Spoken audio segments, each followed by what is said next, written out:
Hey everybody, welcome back to the channel. In today's video, we're doing some VR6 stuff. Let's get this car up on jack stands and we'll talk about what we're doing.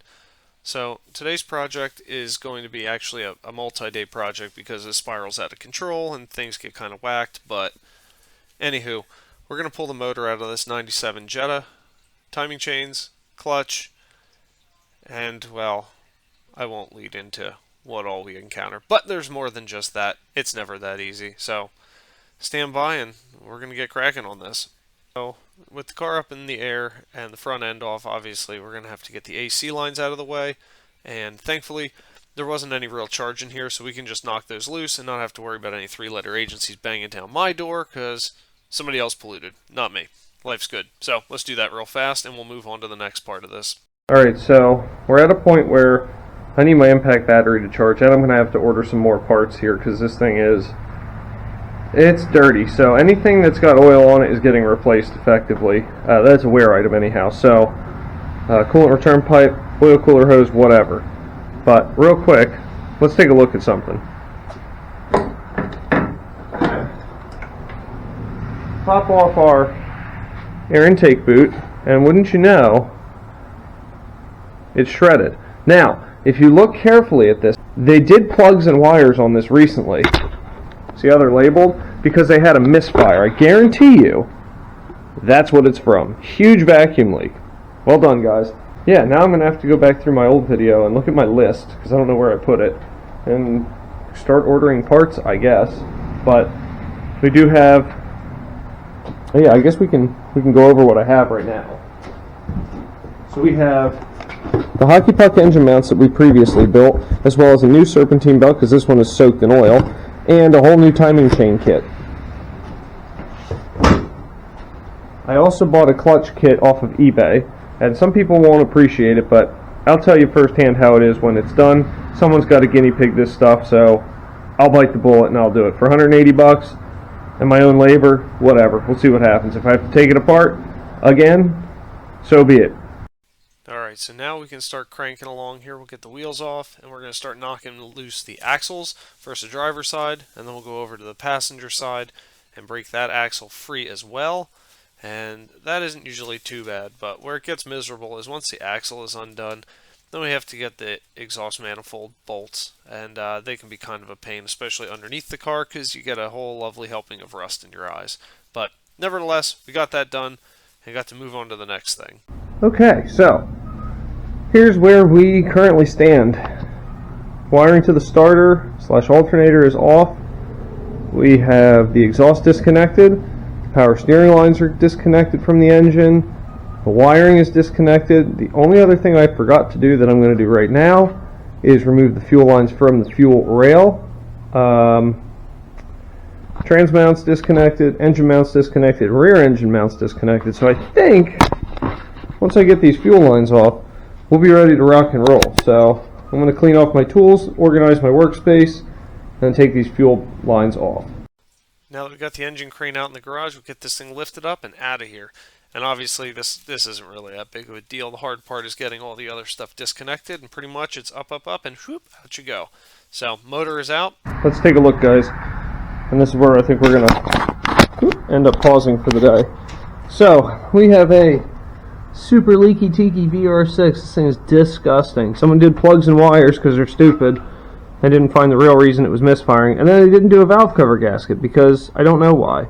Front mount's loose. We're missing a starter bolt. Some of the axle bolts were loose. This thing's just odd. So obviously we're going to replace the crack pipe and the thermostat housing. We're going to take everything off of here, basically clean this sucker all up. The only thing I'm going to do first is power wash it with everything on it to keep water out of it. We're not going to do that today, although it's already raining, so it wouldn't be a big deal.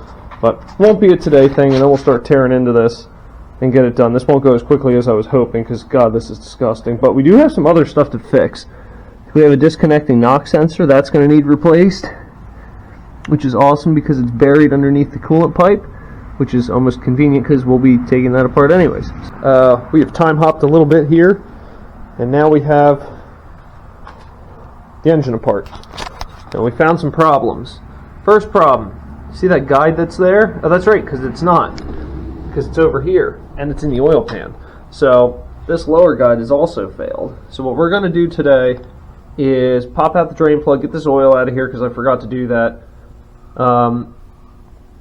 I think I'm going to put the timing chains on, and then we'll pull the pan later. So we'll do this first. I got to go get my alignment tool for the camshafts, and I guess together we're going to work on timing a VR6, and this will be fun. So stay tuned as we get rocking on it. But first we got to drain this oil out of here. Hopefully my pan's big enough. Alright, I think that should be a 17. So let's see if we can get this out of here. Yep. Oh boy, here comes the oil.